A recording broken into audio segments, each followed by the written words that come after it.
Hi, I'm Mary Sharp, and I want to start by thanking the South Carolina Women Lawyers Association for giving me this opportunity to speak with you for a few minutes about being a woman lawyer in South Carolina in honor of Women's History Month. They were kind enough to give me some questions to think about as I talked to you, and the first was to think about a favorite quote about women, empowerment, leadership. And who I thought about was Ruth Bader Ginsburg, and not a quote necessarily, but something I understand she used to tell her law students, which was that if you're going to be a lawyer and just practice your profession, then what you have is a skill.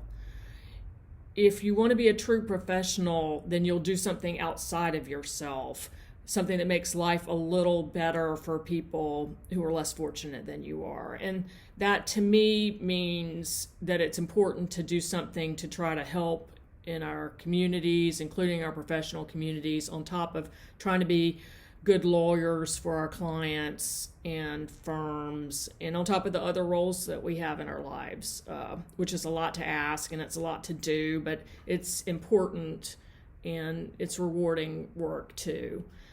And then I was also asked to think about positive aspects or list positive aspects about being a woman lawyer in South Carolina. And I'll say that I'm proud to be a lawyer, and I'm proud to be a woman lawyer. I'm thankful to work in the state of South Carolina, and that is primarily because of the friendships and camaraderie I've found among other lawyers, particularly among other women lawyers.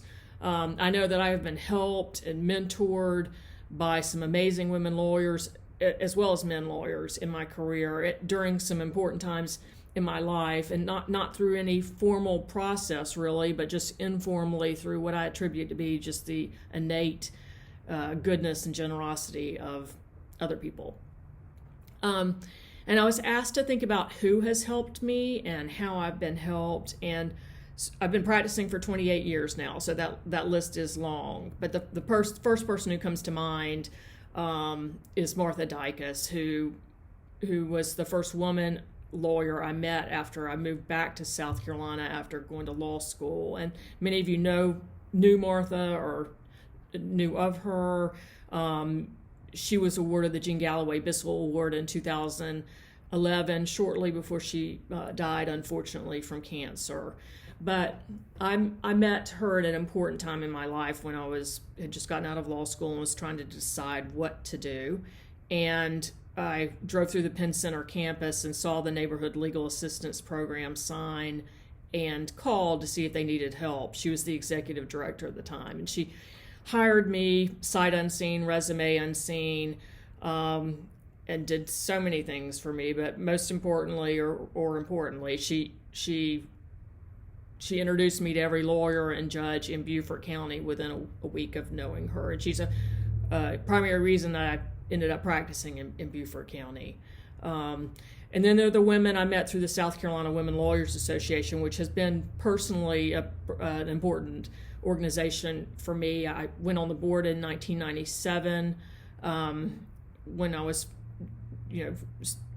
freshly out of law school, or 4 years out of law school, and Squala was 3 years old at the time, and I met women and worked with women on the board there: Corky Harper, Betsy Gray, Janet Butcher, a number of women who invited me in and welcomed me and gave me meaningful work and opportunities. And in 2009, B.B. Barton encouraged me to consider being president of Squala, which I never would have done without her encouragement. Subsequently, Alice Paylor encouraged me to be involved in the South Carolina Bar. Bev Carroll helped me navigate being involved in the South Carolina Bar. So these women and so many more have walked the walk of Justice Jean Toll's edict to always help women behind you and never pull the ladder up behind you. And then I was asked to give any advice I have to younger women lawyers about being a successful lawyer, successful person. And I think most importantly there is that you define what success means for you.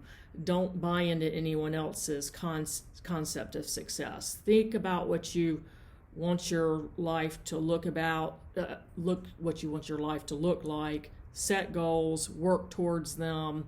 But understand that in 10, 20, 30 years, your life may look differently than you planned. So you need to define success for yourself, but understand that time and your frame of reference will probably change your vision of what success is. Most importantly, it's up to you.